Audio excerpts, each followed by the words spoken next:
Hello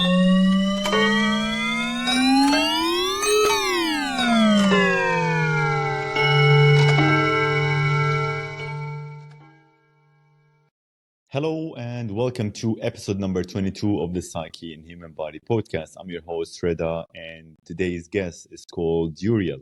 So today's conversation will tackle the exploration of the importance of balancing physical and mental health, the role of recovery and rest, the core message of CrossFit and what is CrossFit, because a lot of people don't know exactly what does CrossFit represent, the impact of technology and AI, the significance of sleep, listening to your body, and how does that affect our overall health, the role of art and expression, the exploration of spirituality and purpose. Uriel is a very fascinating person. Such a good person and a nice character to talk to. I hope you enjoy the episode. And again, I'm very sorry about the quality of the voice. I'm going to be doing my best in the future, let's say, to be released episodes to try to minimize the issue of the voice until it's fully solved. Until then, thank you very much for watching, and I'll see you in the future. Bye-bye. I don't know if we talk about it, but it was a lot of coaching, oh, okay, we're in the mountain. Let's talk about food. Let's talk about breathing. Let's do these exercises. So it was good in that sense. After Bali, then I went to Colorado. Oh, really? That was 2 weeks ago. In the US. What did you do over there? And Colorado was amazing because I spent like 4 days in Boulder, Colorado. And we're talking about 2 weeks ago. Okay. Yeah. There was a place where there was skiing, skiing. For me, it was first time. Is it ice skiing? Yeah, in the mountain, No, not in the lake, skiing with skis, Yes. or snowboarding. Snowboarding, that's it. So I went there first time skiing successfully. Yeah. It was awesome. Without hurting myself, without having an ACL, where most people get an knee injury when they go ski for some reason. I think that when you try new things and you don't have a lot of body awareness and you're not athletic, I'm not consider myself a elite athlete, but my life is being, around sports. Yeah. So you develop skills. You know how to position your body. You know how to fold. Yeah. I fell 3 times, and my last time I was like, okay, I'm done, because it was like I flipped, my skis went out, but I was like, and after that, I actually went for an event, a 24. I don't know if I told you, 24-hour endurance event. No, it was 24 hours, just 24 non-stop. hours, nonstop. What was it? So from the seminar stuff, from CrossFit seminar stuff, majority of the senior trainers and the basically the bosses, they came from military backgrounds. They have military backgrounds, and one of them, it's like a really high, how you call it, like condecorated, or very high in the States. And he did his service, and he's like a hero, like a veteran, real hero, like a veteran, war hero and stuff, and he works in CrossFit, and he does this in his ranch in Colorado, to companies, to private groups, but now he opened these 2 dates for seminar staff. So it was just seminar staff. We were 12 people one weekend, and then the other weekend 12 people. And it's kind of, he delivered, or he teaches a specific material, right? He called it the left hand, and it's like basically life, like tools for for life, daily life. But in that environment, it's very different, because you're 24 hours just nonstop moving yourself, and it's, of course, it's programmed and it's tailored in a way that you can do it.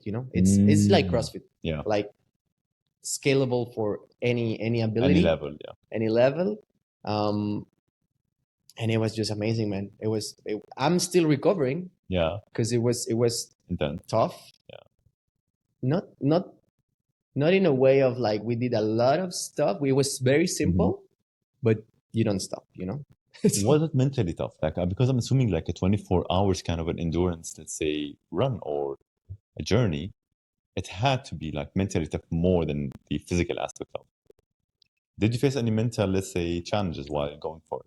I think for me was more, oh well, it was a little bit more physical Mm-hmm. in terms of like you know, all soreness and aches and pains and this and that. But it's just, you know, fighting that or using the tools that we learned there Yeah. to kind of like, okay, overcome that and it's okay, you know. Mm-hmm. Mentally speaking, I think it's not my first endurance event. Mm-hmm. It was my first of 24 hours. Yeah. But you know, like even if you do 7 hours, Yeah. if you do 12 hours, then it gives you perspective, gives you some tools, you know. How can you, let's say, prepare yourself mentally to a long challenge? Like, for example, you're talking about the tools, for example, which they taught you in this adventure, let's say. Can you like talk about them for those who don't have, let's say, this mental toughness, or because not everyone can tolerate a long journey, especially when it comes to going through a physical challenge. So, for the average person, how can they utilize those tools, for example? I was actually very recently. I'm putting like a guide, you know, for my clients, and I cover the physical, the mind, and the spirit, right? The three areas, the three bodies. And for the mind, I think, and again, we just come in my mind the uncomfortable, right, or the voluntarily uncomfort situations that gives you that, you know, those gains in terms of mindset, like that resilience, right? Like if you constantly push yourself, it doesn't matter what it can be cold water, it can be sauna, it can be right training, it can be diet, it can be like steak, you know. But if you're constantly challenging according to your lifestyle, because for some people it's not you don't have the possibility to have a cold plunge, right? Exactly. But it's according to your lifestyle. You need to willingly put yourself in those uncomfortable situations. And I think that's the key. You need to put yourself in the situations. Willingly. Because, when you're pushed by others or by external factors, I mean, I feel it's a bit different, you know, the learning curve. You need to say like, I'm going to sign up for that race that, oh, it scares me, you know. I'm going to push myself for that thing that is beyond my limits, my comfort zone. And I think if you do that as a daily practice, as a part of your lifestyle, then you just build that, you know, that capacity to adaptation or adapting to whatever environment. It can be 24 hours. It can be, I remember when I was traveling a lot, sometimes, you know, like cancel flights and then you spend a day in an airport, you know. But I mean, it's just maybe a silly example. But it's like, how do you manage these things that are outside your control, you know? And at least for me, I thinking right now something fast is it's like the voluntarily or the uncomfortable you know, situations that you put yourself in. Specifically for these 24 hours, of course I did some training, you know, like before that, one day I did 12 hours, so from 8 to 8 p.m. to 8 a.m. In my place, you know. I did a lot of workouts. I went cycling. I was trying different foods because also that was important in when you're there. The hydration and nutrition it's super important. So knowing what to eat, what not to eat, what is good for you. You know, what some people tolerate, for example, a lot of chemical stuff, you know, or like artificial bars and things. I prefer to stay more, you know, with fruit and nuts and some maybe what was probably gummies was the only artificial thing, you know, at the end or what else? Yeah, I think that was the most artificial things. But other than that, food, knowing your body, you know, that's also important because sometimes your body is telling you, hey, just it's better to stop right now and stretch and roll your calf than wait for disaster. You know, because once you're there or once the actual disaster happens, it's too late. It's too late. So know how to push in the limit is also important. Yeah, but I think the biggest lesson for me in this specific event, it was that I in general, I like to pace myself. Hmm. I love long workouts Yeah. because I enjoy pacing, The strategizing. I enjoy that. But I also realize that there's a lot of room unexplored areas in myself, in my physical and even my mind, that I need to push beyond, because Mm. that's the thing, right? Like now it was okay. I finished in one piece. But then it's this feeling of like, shit, I could push more, I Yeah. know that I have still more in the Yeah. tank. So I think that's the next time it will be like, okay, really trying to find that, let's just go for Yeah. for broken body, because I don't know how that feels, you know what I mean? Yeah. I'm very used to pace and to Stay control. within the limit, let's say. But like Yeah. sometimes like pushing the barrier, it's like you're introducing yourself to a new you somehow, which you didn't know exists. Mm-hmm. Like a new kind of Uriel in a sense. Oh, this guy is available as well. Yeah. The guy who can push beyond the past limits. And now it's like you're a new person. And that pushing beyond the border is your new you in a sense. Yeah. It's I relate a lot all this with the CrossFit lectures, Mhm. that we teach in the level 1. And when we teach fitness, our definition of fitness is your work capacity, Mhm. right? Across different times, different domains, different environments, different equipment, different, right? Yeah. It's how much work can you do? Mhm.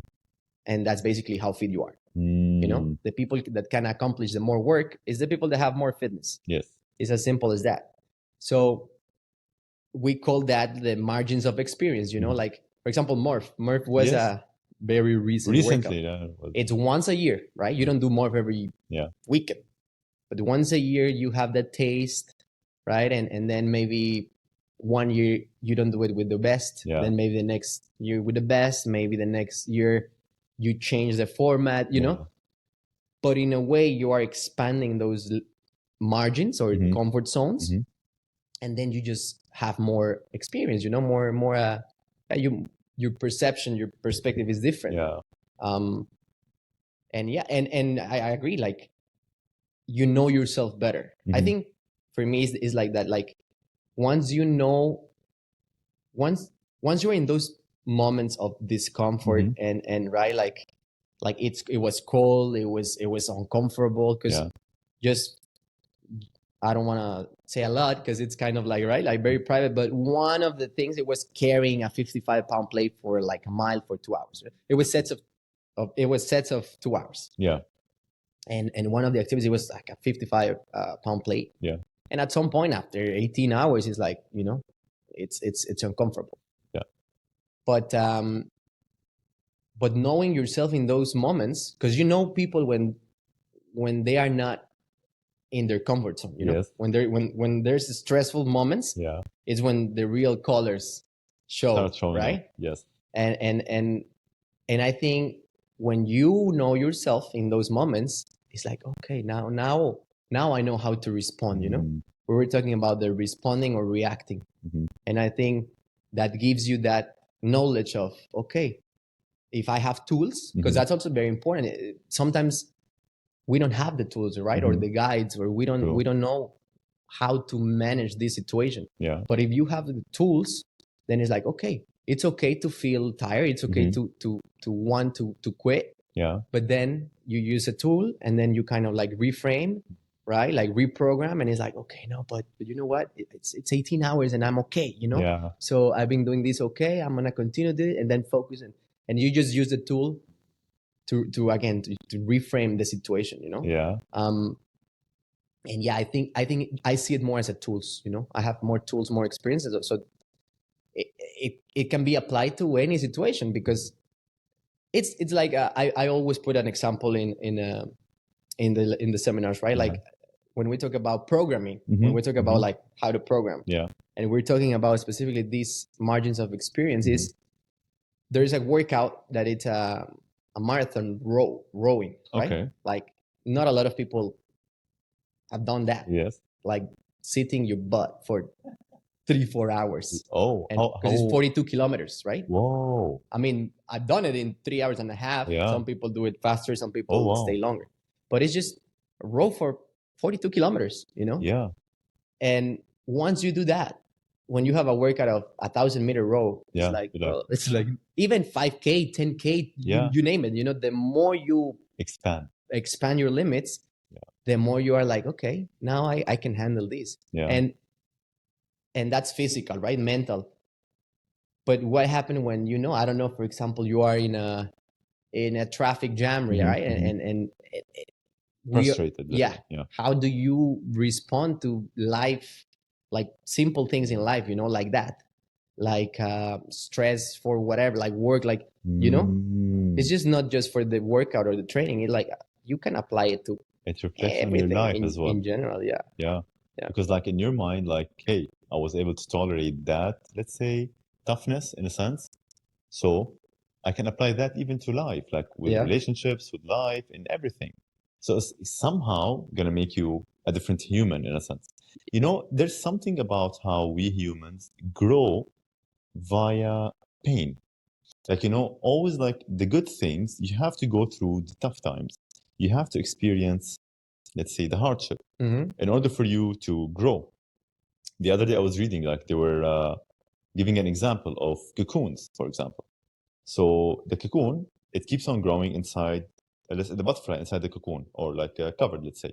So it has to go through the pain of birth, and that applies Mm-hmm. also to humans, in order for you to feel good after, or let's say to have a new sense of life, in a sense. Mm-hmm. So it's like hardship, pain are essential part of life. And the more we know how to tolerate them, the more we know how to handle them on a daily basis, is how we as humans grow, I believe. Yeah. Yeah. I agree. I think you mentioned that, and I think that that was a key word for me is like life, you know, like life and nature Mm-hmm. are great teachers, right? Like Yeah. when you go and experience nature in the in the most raw form, you realize that the diamonds are diamonds by pressure, right? Coming here to this life for your mom was painful, Yeah. right? Like as you said, like the simple things really show you that you need that because that's how it's Yeah. life, you know. And nature is not reinventing the wheel. It's not. I think it's or what I've seen now is just understanding the difference between pain and suffer, you know, because pain is inevitable, and there's a quote that is pain is inevitable, Yeah. but suffering is an option. And yeah, like if I hit myself, it's gonna be painful, but based on my emotional intelligence and the work that I've been doing, etc., it's if I'm gonna suffer and be the big thing, like, why me? You know, I need to go to the house. No, you know. So that's when pain. Yeah, we all experience pain, but then suffering. I think that's where we need to be careful, because if we observe the culture, or you know, sometimes we can fall into the, you know, like no pain, no gain, and then it becomes more like you need to suffer, and you need to be a victim, and you need to be and I don't think it's like that. It's like, no, pain is okay, but then how to respond again, you know. Respond is very different than react. You know, reaction, I like the thing as a match, you know. It's fast, it's an emotion, right? Like if I'm angry, if I'm stressed, and something irritates me, right, I'm gonna react like very, you know, very animal instinct, right? We all have that.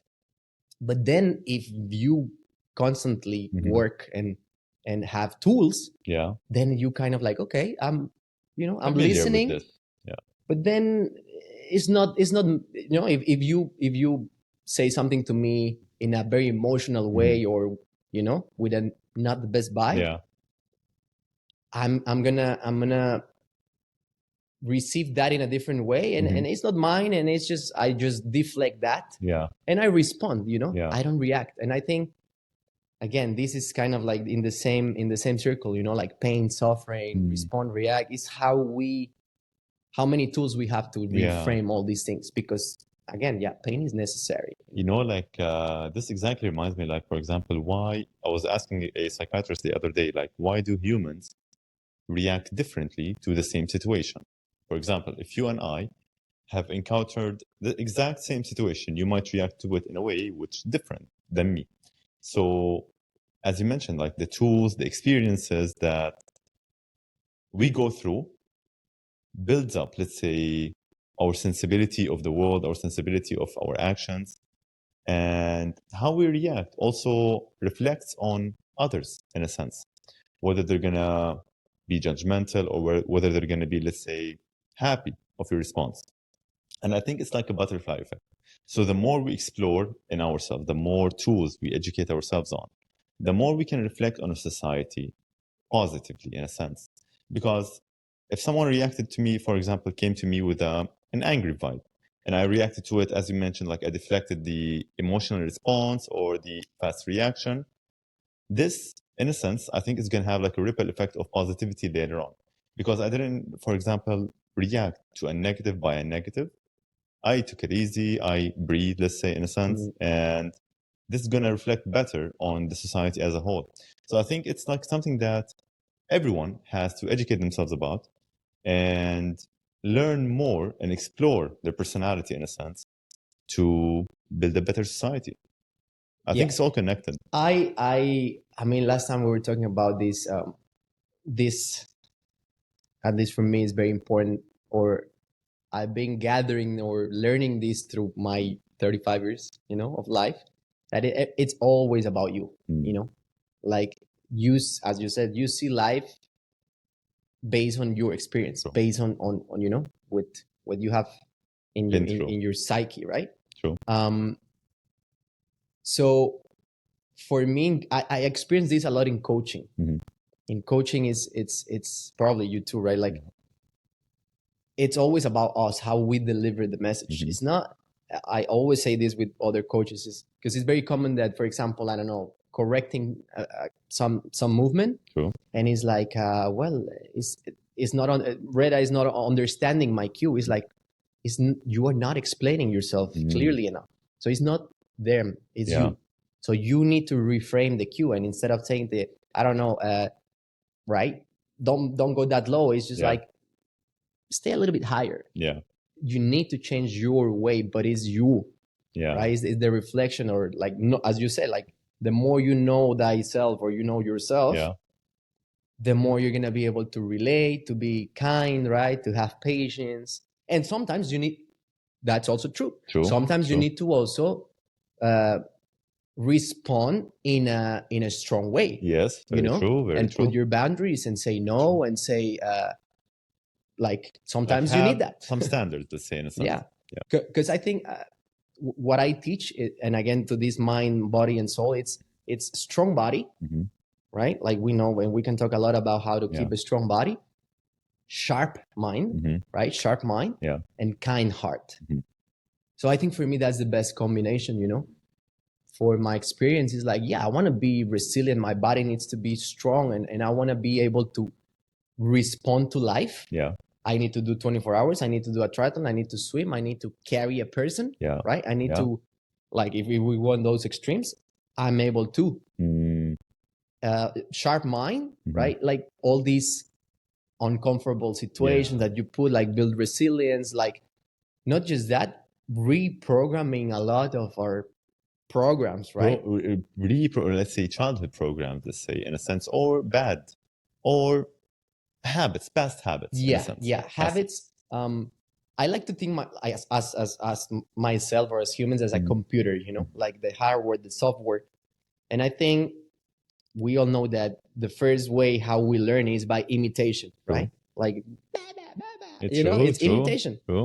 And we don't know at that time that you are growing with your parents, and you are observing, and you are imitating, you know, like attitudes, etc. But I think at a certain age, when you have a little bit more awareness and consciousness, and okay, you can reflect and you can ask questions, it is necessary to go inside and say like, well, is this emotion, is this reaction is mine, or maybe it's my dad, or maybe it's my granddad. Yeah. You know? Yeah. Because one of the most powerful therapies that I did when I was 15, it was family constellations. I don't know if you're familiar. No. But it's basically you touch your family tree with certain therapy, and the guide is just giving you the mirrors or showing you like, hey, you are maybe thinking that this is your dad's fault, but let's go back and see his dad, your grandfather, and then you're like, oh, and then but what about the grandfather? You know, so then you start realizing that you carry things with you that are not necessarily, I mean, they are not yours, are from your family tree, but also that helps a lot to forgive, you know, to heal certain things, because it's like, hey, it was not my dad's fault. You know, he did his best with what he had at that with moment, the tools that he had at that time. Exactly. And then you kind of like transform the judgmental right, like thought into more loving, and it's like, you know, like, thank you, yes, because now you're my teacher, because now you're my example, because thanks to you now I know better. You know, and doing that process, at least for me, took me a couple of years of therapy. But when I was finally able to, at least with my dad, it was you know, the most influential in your life at that time. At 21, I think I finally touched that or realized that, and it was amazing, because it's just like you just get, you know, excited. Have you heard it when people say like you're carrying baggage that is not yours, and then you feel heavy? Yes. Right. Well, when I was able to talk to my dad and basically put it out on the put table. it in the table, but not from a judge perspective, more from a, I'm your son and thank you and I love you and forgive me for judging you. When I was able to do that, I remember we had a hug. You know, I'm a little bit taller than him, but I felt like a little kid, and I literally felt how like something going out of my body. I don't know how to explain it. I don't know, but it was that weight. You know, it was that thing that I was carrying for 21 years. And when I hugged him and we were crying like babies, both of us, you know, it was such an amazing moment. Something I was liked, you know, and after that, I mean, that was for me a big step, transformative event in your life. Let's say. But that's part of the reframing, you know. How many people?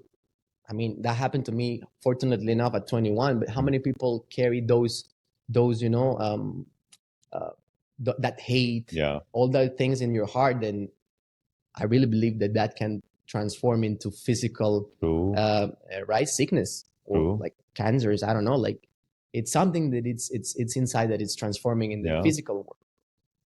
But again, it's reframing all these things. Like, no, he's my best teacher, you know. And I don't know what you think on this, but I really believe that we choose our parents, right? Like we choose our teachers in this life.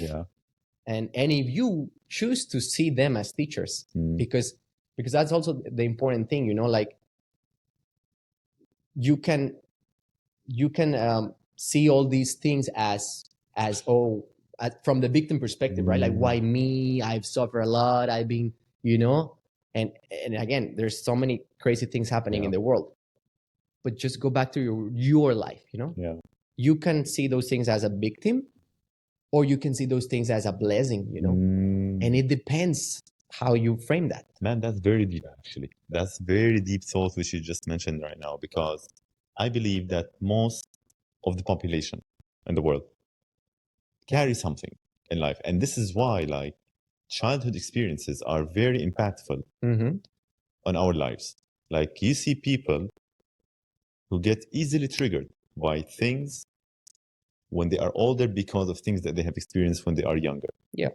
So, like, digging deep down into the reason, the root cause of it, trying to understand it, trying to put it into perspective, the time, the knowledge which you, your parents, etc., had the situation as a whole. Then reflecting on it is a major part for healing. And I think to, as you mentioned, like feel lighter or breathe in a sense, and not being stuck on those moments in life, you have to dig deep down in yourself and put it on the table with the person, the parent, the friend, or whatever, which have gone through this experience with you. Mm-hmm. So how can they do it? Like, because until now, there's many people who can't get over it.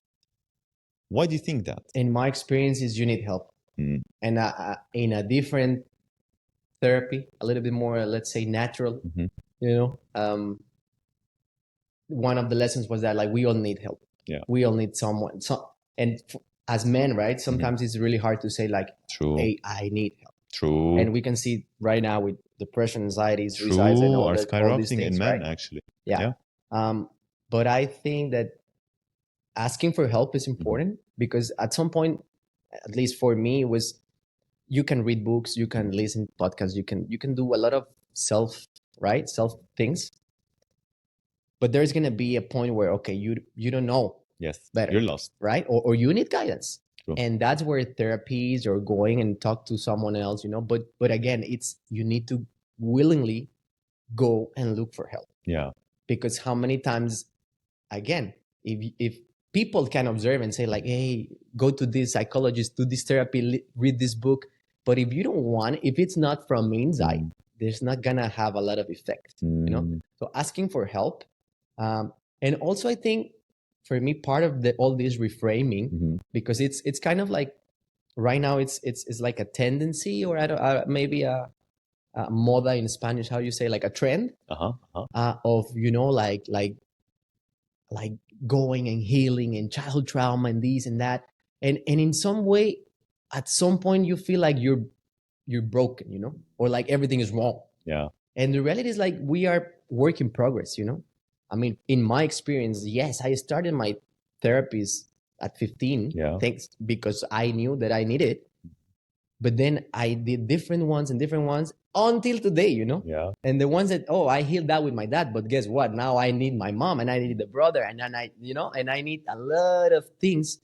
It's a never ending process. Yeah. But more as seeing it as something negative, it's just life. I think that's the beauty of life, or that's, in my opinion, like we came here to this life to learn, right? To learn and evolve and not repeating the same. Right. But again, it's in my point of view, it needs to be from a loving perspective, right?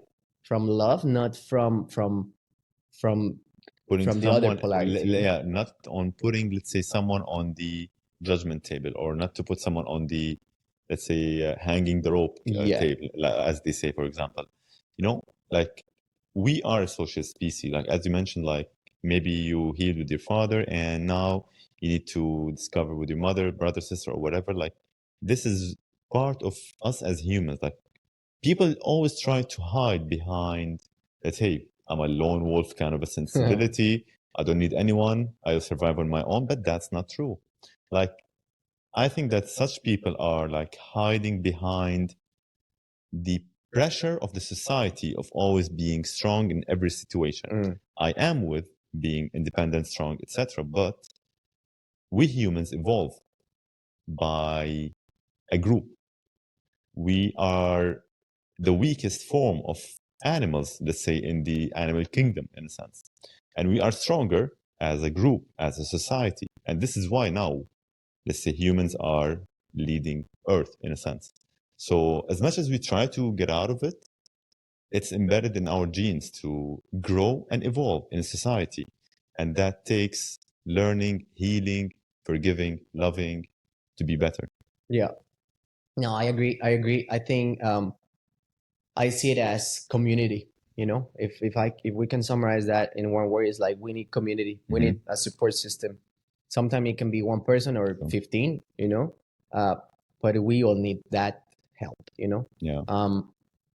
Community is important, and just I wanted to touch on when you say like putting things in the table and talking and confront, sometimes you cannot. Yeah. Because in this therapy that I'm telling you, family constellations, is like, first of all, you realize that your problems, if you compare to others, Yeah. sometimes your problems are nothing, you know. True. It's like, brother, True. like you're complaining because, you Of know, this? because Come, my phone is not working. Have a seat. Let me tell you about this. Exactly. Yeah. But when you listen to other stories, and it's like, oh my God, it gives you perspective, right? But I remember these stories of, like, you know, with all the respect, but people being raped by their father. True. Oh, and the father is dead. So how do you process that? Confront How do it. you heal that? You know, there's tools and you Yeah. need guidance. But I think the bottom line is you need to bring it to the surface, right? And accept, right? Acceptance. You know, like it's like addictions, right? Like I Yeah. think in alcoholics, the first thing you need to do is like, yes, I have a Admit problem, it. right? Yes. You need to accept that. Yeah. And just bringing it to the surface then gives you that, okay, now it's in the light. Now let's Talk about it. you know, retouch it. I love the I think it's in Japan Mm-hmm. that they don't have in their vocabulary the word mistake. Okay. It's like it does not exist. That concept, it does not exist. It's just Interesting. lessons. Interesting. So touching on that reframing and reprogramming, Yeah. I think it's important also the language, right? The words. And we talked this before, like how you express yourself, right? The vocabulary, the words that you use are very important, because that's how we create our reality, right? With words, unless you cannot talk. But if you can, it's how we that's what it's called, spelling, right? Yeah. It's a spell. It's either your magic, black magic, or, you know. And I see this, or I relate this, you know, when we say like we can live heaven or hell right now. Yeah. For me, I can be in hell and you can be in heaven, or the opposite, but it's the same room, the same planet, the same country, the same thing. It's how you see things, right? But yeah, just going back to the community aspect, we need that, man. We need community, and it's gonna look different for different people.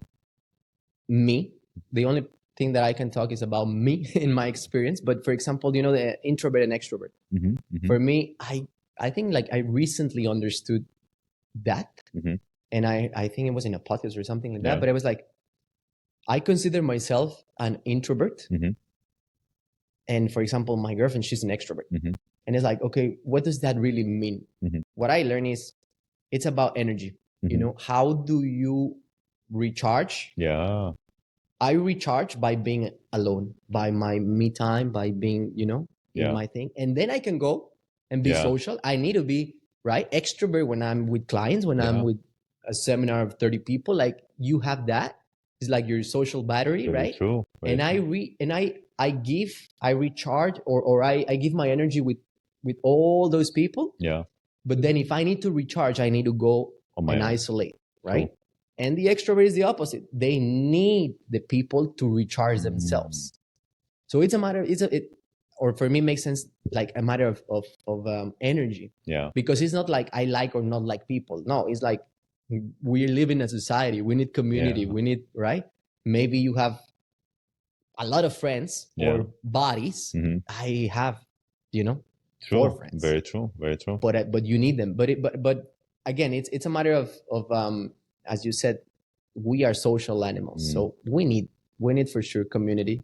And we when I'm explaining these things, right? Like mind, body, soul. It's like a tripod, right? Mind, body, soul. But then the umbrella or the table, however you want to see the support, the umbrella, whatever you want to see it, is your surroundings, right? Your community, your books, the music. Like, how do you surround yourself, or, you know, what type of things you're putting in your mind, in your psyche, what type of energies, what type of vibes you're receiving from others.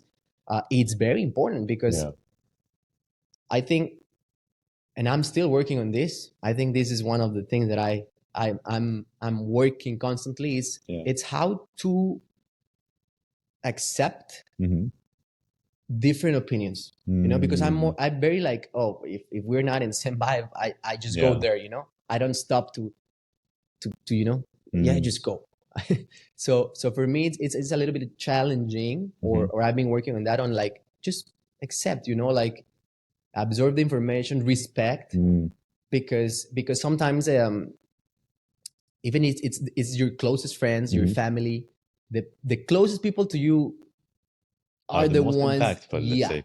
and are the ones that how do I like move forward with my mom if she thinks like this, and I don't think like that. But anyways, like learning how to respect Yeah. and just take the positive and see the positive, and again, you go back to the seeing things with love. um but yeah, I mean, man, society and things right now, it's, I think we can learn a lot. Yeah. And I think that's another point, the student mindset. Mm-hmm. If you really adopt that mentality of like, we are students, Yeah.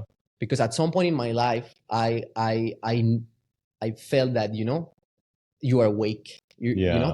This culture of like, Yeah. I'm awake and you're asleep, and then you don't realize at that moment that that's ego, right? Like, it's, I'm better than you. And at some point in my life, I was there. Unconsciously, in a sense. Yeah, you kind of like hide behind like, I'm better than you, I'm more awake, I'm more aware, and conscious, and this and that. But it's the trap, right? Yeah. Like, you're separating also from others. Yeah. But again, it's a lesson. It's a lesson that you need to experience, and it's like, okay, well, you know what? Everyone is a teacher. Yeah. And I'm always learning from every single person. I think that also important, talking about community and the environment. Like you can learn from everything. You don't need to go and experience the pain and the suffer. Yeah. You can just observe and do your best and learn. Like the point which you touched on right now, the ego flaring up will automatically, unconsciously stop you from learning. Because if you have the sensibility of, hey, I'm above others in a sense, then automatically whatever you tell me in my mind, I don't need it. Yeah. Because I'm egocentric in a sense. You learn from me, not the other way around. Even though if you're speaking about things, for example, which I don't know, others don't know. So the perspective, like how we establish our mentality, also makes us more receivers of information, or we block ourselves automatically from moving forward and developing. And that's a trap, as you mentioned. Yeah. Now that you mentioned that, is like, I remember this quote of like, the mind is like a parachute, It just works if it's open. Yeah. Or the so many quotes, right? Like how to use the glass half empty. Yeah. All these things, like, you name it. Probably religious people can relate some biblical things and stuff. But it's the same. It's like, like, for me, everything just go back to the self, right? Like, observe yourself and respond with love, and sometimes love looks like a hug, and sometimes looks like a no thank you. But that comes from a loving perspective, but I think if you are moving in that energy, then you can observe, and you can learn, from everyone, and you can be in that, you can move in that vibe, of like, everything is good, Yeah. There's always gonna be bad some hiccups, right? let's say. Like the reality, and like just the facts are like, there's always gonna be that other polarity in life, right? Like the light, the dark, but it's just absence or light, right? It's not like evil and good. Yeah. And I think one of the reframings that I did long time ago, it was that it's bad and good, because it's very subjective to your perspective, like I mean, killing is bad or good? Well, it depends, right? Depends. I think it's the intention behind. Yeah. And that for me makes the total difference. It's like, we know when something is good by how you feel. Sometimes I say this to my clients, like, don't think, just feel. How does that feel? Feel it. Because you call it higher self, however you want to call it, but that's always right. Yeah. You always gonna feel if it's right, or if it's not right. And if it doesn't feel right, then that's your answer. But But learning how to, again, reframe these concepts of good and bad, it is like, well, it depends. It's the intention behind the act what really matters, you know? The context, let's say, on the situation is what makes it good or bad in a sense. Yeah. I mean, man, back home when I was in my gym, you know, I opened my gym at a very early age. I was 21 and very inexperienced, you know. No one teaches you how to lead, how to have a business, you know. But I made a lot of, or I had a lot of lessons. I almost say a lot of mistakes, right? But I learned a lot of lessons. Yeah. Especially when we talk about treating people, right? Or like, how do you treat others and all these things? Because at that time I put myself in a position of you know, power, if you want to call it, like leadership, like you're the like being automatically you are like 21 and then you need to deal with stuff, you know? Yeah. And I, reflecting now back, I was like, oh man, that at that point, at that time, that situation, it was not the best response, right? I react. I was projecting myself in a different way, et cetera, et cetera. And at some point in my life, I think like punishing myself too much into like, you know, like, oh, like that was bad, that was not. But then when I reframed it, like, okay, what was your intention at that time? You know, you did that with a bad intention. Did you did that with the intention of harming Reda? Yeah. No. Okay, then learn. Yeah. You know, I think the problem is when you have the bad intention. Yeah. You know? It's like, oh, I'm gonna steal from my neighbor. Yeah. You know, like you know that it's bad, and that's the problem. You know, in my opinion, because as we've been talking, like we learn by mistake, by pressures, by right, by doing not the right things, and then you know what is the right thing. That's how we learn. But if your intention is bad, then I think that's where the problem comes, you know. But I mean, we're humans. So you know, I have a question just popped into my mind. Is the Uriel now sitting in front of me the same Uriel which you imagined yourself growing up to when you were younger? Are you where you want to be in life, in a sense? So the question is, how do did you choose your path, in a sense? Okay. Or did life put you over here? I think I did that.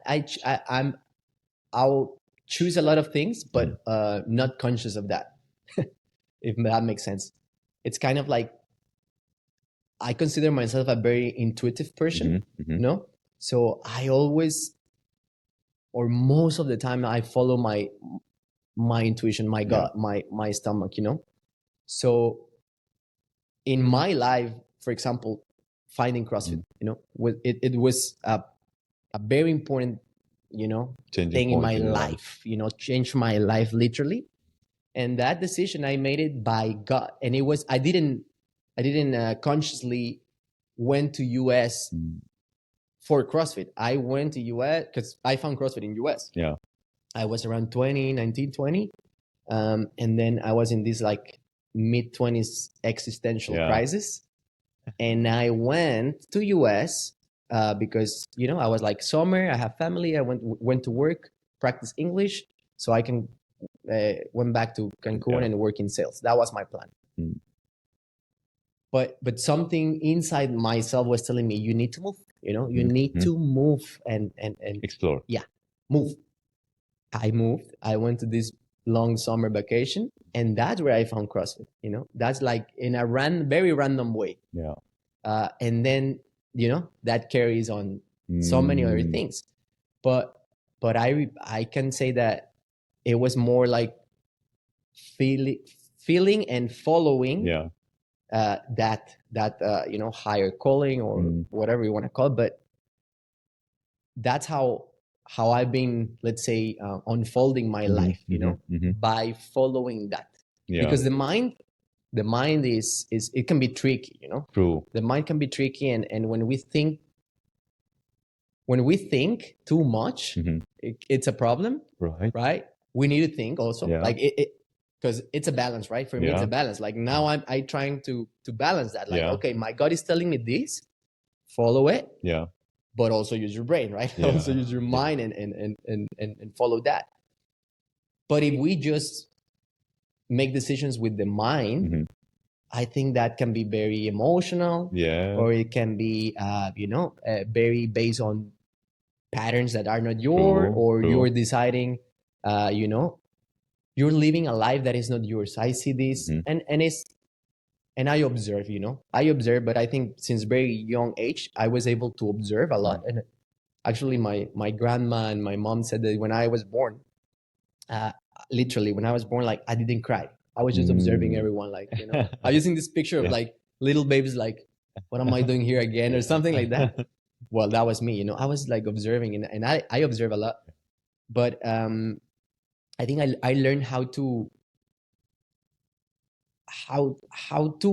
reframe very fast, and how to say, this is what I want, what I feel, like I remember at very young, at young age, my family from my dad's side is very religious. Mhm. And I was like, that I don't like it, Mm. why? Because I observe certain things that doesn't make sense for Yeah. me, to Yeah. me, right?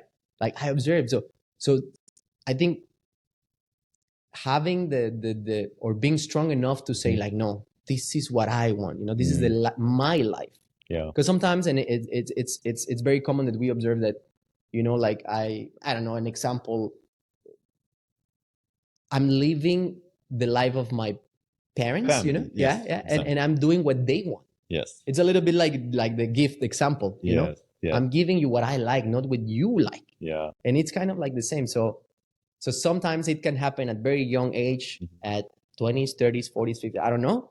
But I think it's necessary to say, like, no, I'm the driver, I'm not the co-pilot, I'm the driver, and I want this.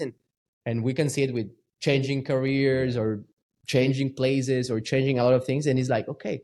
And if you follow the heart, the gut, I think you're always going to be in the best Like path. breaking off that cycle of past behaviors, or family pressure, or friends and peers pressuring you into a life which you don't want, is very tough. It's actually like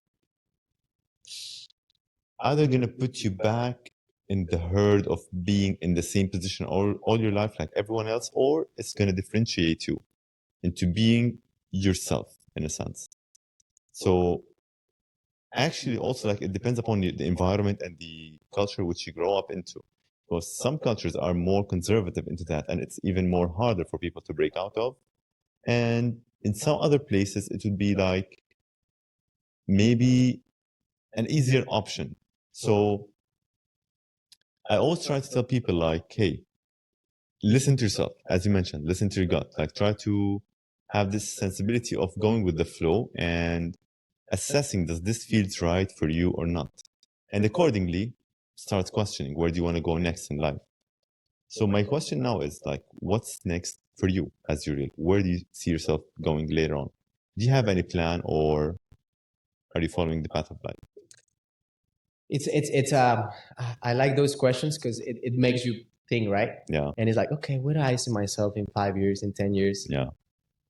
However, I also, by experience, go back to, all these big changes, and it's like, what I thought, what my plan was, it's totally different, I mean, I like to have a north, Yeah. right? And like we call it the other, like a Yeah. polar Yeah. star, right? Or like Like a goal. yeah, in a like sense. I know that Where I'm I am headed. like this, and I want to go there. I don't know what's gonna be in between, but I go there. Maybe I go north, maybe you go south, whatever. Yeah. But that's my path. And I think for me, that's how I move, and how I take decisions, and take opportunities. I have certain things that are very important for me, and that are gonna be my core, right? Yeah. Are my core values, my core beliefs. And I'm sure that following that is gonna lead me to the best path for me. When we talk about goals, specific goals, yeah, I honestly, I don't use them a lot, in terms like I have my 2024 goal book, Yeah. because for me it works this way. It's like, I know or where do I want to go. Yeah. And if you move in this vibe, if you learn, if you try to be in the good, positive vibe, Yeah. the right opportunities are gonna present, the right situations, the right things are just gonna, present to you. Yeah. Uh, yeah, that's why at least that's the way I move, but for other things, of course, I mean, I also use goals for certain things, right? There's certain things that you need specific dates, specific I don't know, targets, targets like to achieve, and yeah, of course. But I think that I enjoy and I like to just be, and just follow the flow. Yeah. But when we talk about following the flow, you need to move. You need to do things. You need to be active. You need to execute, right? Yeah. Action. Sometimes people think that following the flow is like, oh, I'm just going to stay here and things are going to come there. Whatever, supreme force is going to give it to me. Yeah. Yes and no. You need to do the work, know? And at least for me, it's been working, so far. When I was a kid, I remember my mom, I was saying to my mom, like, I'm going to be a pilot, because I want to travel the world. Yeah. Like that was my goal, like I want to travel the world. So in that mind, I want to be a pilot. Yeah. Well, of course, I'm not a pilot, but thanks to the decisions that I made, you're still traveling the world. I'm traveling the world, I'm doing this. I'm exploring the world, know, and I think it's very important. It's very important to travel and experience different environment, perspectives, cultures, because again, it's the circle back of margins of experience. Like when you realize, like, oh, you think you're poor? Yeah, go see others. Go see real poor, Yeah. Or the opposite, you think you're rich, and then the other one is richer, So the point is, like, when you move, when you go out, you expand your horizons, your mentality, everything. And for me, I think I was very blessed, or thanks to the forces. Yeah. I followed that, at very young age, and that opened my mind, opened me doors, opened me opportunities. But it was thanks of you deciding to move. And I see, I mean, when you observe, I don't know, probably friends from school, and you observe, and it's like, okay, maybe they are still stay in the same place, in the same, in the same community. And it's like, I think I like this example of the fish, like, or a plant. I love plants. I have my house full of plants, but if the pot is small, that's the maximum it's not that they can grow. True. You need to expand the pot, and then it can grow. I mean, depends, right? But it's a little bit like that. Is if you stay in one place, you're gonna expand at a certain at a certain limit, right? Yeah. And traveling and knowing all this, I think, opened me. Yeah, I mean, man, I'm Mexican and I'm here in Abu Dhabi, So did I plan this? Of course not. Like never. I didn't even knew that Abu Dhabi exists. When I came here, the biggest reference was Dubai. Yes. And true. Why? Because Mission Impossible. Like literally, that was like, okay, for me, the United Arab Emirates. This place exists. Yeah, I didn't have any idea of this until the opportunity knocked my door, and I was like, oh, let me explore, let me see, let me check. And I was like, okay, how does that feel? Because living like I am blessed, and I was blessed enough that at very young age I was like having my own business, having freedom. One of my first tattoos was freedom, because I think that's, you cannot buy that, right? Yeah. Like freedom is something that it's very valuable for me. But having my freedom, enjoy. I'm from Cancun, like beautiful place, So at certain point, everything seems pretty good, It was pretty good. I was already working for CrossFit, an American company, as a Mexican. It's not that common, Yes. So it was pretty good. So how do you move from that? And I think it's follow your intuition, you got, again. Man, like what you just mentioned, actually, like the exploration part, the seeing the world, expanding the horizon. is a fear for some people, and sometimes like good things come out of it, out of the other side in a sense. But taking that step, because as you mentioned, you were in cocoon and you were comfortable, but still you took a path out of your comfort zone and now you're living the life that you want. Do you think it's always the case? Because before you took that decision, I'm pretty sure that you had your fears, your doubts. Like sometimes is it just like giving up to the world, giving up to the intuition and follow the rule, or let's say the path of life that puts you on the right path? Because I myself usually struggle with that as well. Mhm. Like there's things in my mind which I want to get to, and sometimes I look back at it and I'm like, but I'm comfortable here. Would I need to lose everything and for the unknown, Hmm. for what's coming next? How do you think people should approach that sensibility? I think it's again the same thing of reframing, right? I will say like I'm not losing this. I will focus on what do I have to gain, right? Because of course, if we're focusing on losing, Yes, you know what I yes, mean? yes, Like yes. it's like of course, like you're gonna be scared, you're gonna be putting a lot of mind, but it's like no, but maybe what is in front is I will gain it's that. shiny, you know. It's so I will be focusing on that. Reframing, it's important, and fear. When we talk about fear, when I was like 18, 19, I started sales. I think this was also another CrossFit was a big change. Going into multi-level marketing sales was another very crucial part of my life. Why? Because it opened my mind in a very specific way, and just in this case, like to reframe, right? Like how to deal with all these fears. Yeah. And when we talk about the word fear, something that I reframe at early age, it was fear is false evidence appearing real. You know, it's like yes, we have the tendency to fear the unknown, right? Yeah. And if we go back to thousands of years ago, it's like that's why people it's scared of darkness or dark, right? Because you don't know what's inside. Like people is scared to the ocean because what is under, right? Like you don't know the uncertainty have this feeling of like oh Yeah. right. But for me, fear is not something bad, you know. It's just more like a question mark. It's like oh, it's more like I read the other day, like for example, this question to Olympic athletes, right, or Olympians. Yeah. You know, sometimes we say like, I'm coming to the podcast, I'm nervous, or I'm having this, I'm nervous. And the question to these athletes were like, before a competition is like, hey, Reda, are you nervous?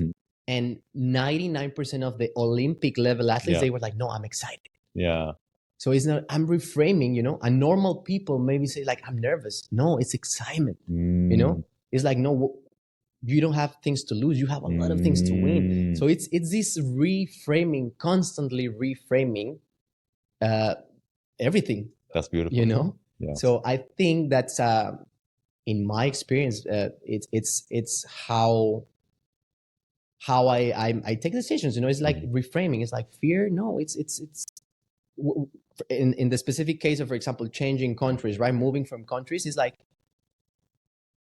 I have the opportunity, you know, like first of all, I received 2 opportunities from Abu Dhabi. Yeah. Randomly, you know, well, randomly in terms of like, it was in my inbox in Instagram, but the work behind that, it was a lot of emotional, a lot of internal work, a lot of, you know, things that I did right for those opportunities present into my life. But when I assess the situation, okay, right? Like balance, like I have these ABCs, these here. How much can I grow here? You know, like where's how big is my pot if I stay here? Yes. And how big my pot can be here? And it's just, how does that feel? Boom, you know, and take the decision, take the leap. Because also, like I remember this course that I took at some point. It was about self-defense, right? and one of the instructors were saying that in general or in average accidents, like for example, specifically talking about like violent type of accidents or assaults, like they ask a certain amount of women that they were assaulted at some point, and it's like, okay, guide us through the experience. And majority of them, they mentioned that before being assaulted, they felt something. You feel like, no, maybe I'm gonna cross to the other street, maybe I'm gonna go into that alley, maybe, but they ignored that, and then shit happened. So I think that the point is, when you ignore those things, because also the God can tell you, yes, go, Reda, or the God can tell you, no, stop, change directions and don't even touch that, right? When you are in tune with that, then you don't decide, the higher force decides for you. It's just guiding you. It's just like, brother, it's here or it's not here. But that's why it's also important to say sometimes no. Sometimes like, you know what, I respect, but I don't like it. Or putting your boundaries, like it's not just go with the flow and be positive and vibes and pink and the world is amazing. It's there's evil in the world. There's a lot of things that we need to be aware, right?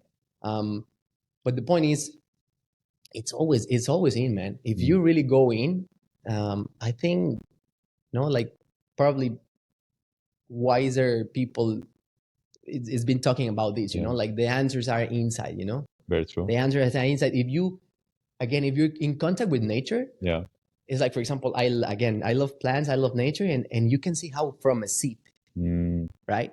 Like if you ever planted something, it's this tiny seed can grow. Then you do the right things, right? You have the right conditions, the right light, the right temperature, the right water, the right thing.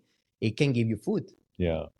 But if you messed up with some of the elements there, it dies, Very true. But it's like from a very, or at least from everything grows from the inside, It's like, and I mean, this is an example of a plant, but I think we are the same. We are the reflection. We have the experiences that we need. Some people, they have harder experiences because they need that, because not just they need that, they can handle that. Like I know you love weightlifting, right? Like you love weightlifting. You can, it's your experience. You're gonna learn from that. Maybe other people like to run. True. Maybe other people like to play chess. I don't know. True. The point is, everything, it's for a reason, right? There's no coincidences. It's here for you to learn. And again, if you adopt that mindset of student, is like, of course, think I don't remember exactly how is it, but it's like things don't happen to me, they happen for me. Yes, it's like, all these things are here for us, for us to learn. So yeah, man, I think always it's a circle of everything is inside. Everything starts with you. It doesn't matter the situation. It's just go back in. Man, that's very wonderful. Like, I enjoy this heavily. Is there anything that you would like to share before we close up the episode? Anything that's on your mind that you want to tell the people from Uriel before we finish up this? Well, I think it's just summarize all these things, like there's a lot of things happening, and always, like there's always gonna be something. You name it. It's so many things that we can talk about, but there's always gonna be something happening outside. But it's let's go in, I call it working. We like to work out. And we can have the best food, the best bed, the best equipment, the best everything, externally speaking. But at the end of the day, it's how you are from the inside. How is your mind? I think just to finish this, is the physical aspect is very important. Right. And I always suggest to start with the physical. Like move your body. Right, because that's gonna release. Right, endorphins is gonna give you some chemicals, good positive chemicals, to then being able to think a little bit more clear, right? Sharp mind. Yes. So a strong body, sharp mind. And it's a process, you know. Mhm. It's a never ending game, this game, until we are not here. But once you work on the physical, then you're gonna be able more to be in a better condition and position to work in your mind. Yeah. And then, very important, and if it can be at the same time, work on the heart, you know, on the spiritual, on the whatever it gives you connection, you know, like can be so many sources. You can fulfill that part. I think something simple and practical is expression. You know, whatever activity that allows you to express, most of the time is art, dance, sing, play, you know, like express yourself through art. Really, in a sense. Yeah, right. Because we all have something special that we can give to the world, you know. And trying to balancing all those three aspects and surrounding yourself with a positive, you know, environment, a good ecosystem, support system. I think that's the only thing we need to do, you know. Focusing on yourself, be the best, you know. Inspire. You're gonna inspire by example, not by what you say or what you know. It's by example. It's again imitation. So yeah, it's just focusing on that, man. And yeah, spread the love. Spread the love. I love that. Thank you very much, Uriel. No, I Reda, wish you all thanks the a man. best. I Thanks wish a you all the lot. best in life, and I hope to see you again in the future. Yes, sir. Thank you so much. Thank you, brother.